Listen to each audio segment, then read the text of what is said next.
في لحظة ما يعرفها إلا اللي مر فيها، لحظة ما فيها بكاء ولا صراخ ولا حتى وجع واضح، لحظة فيها فراغ. فجأة كل شي جواك يسكت، تحس إنك تمشي بس بدون روح، تضحك مع الناس، ترد على الرسائل، تصور سناب أو تنزل بوست، بس بينك وبين نفسك ما بقي منك شي. شغفك اختفى، أحلامك صارت كلام قديم، قلبك برد كأنه انكسر وما عاد فيه نبض. والمشكلة ما في أحد حاس فيك، الناس تشوفك طبيعي، يمكن حتى ناجح، بس ما يدرون إنك من ميت من جواك.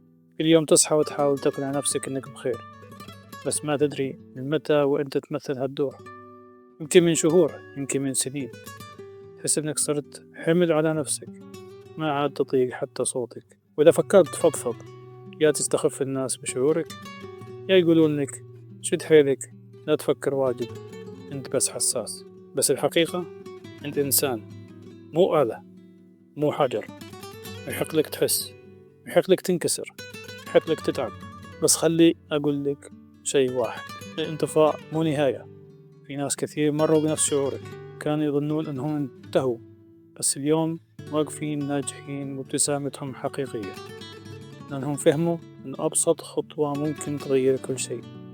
لا تستحي من التعب، لا تكتم صوتك، لا تقتل نفسك بصمت.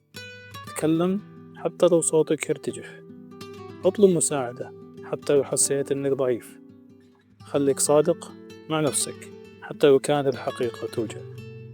تراك تستحق تعيش، تستحق تحب نفسك، تستحق تقوم من جديد مهما كانت الظلمة اللي فيك.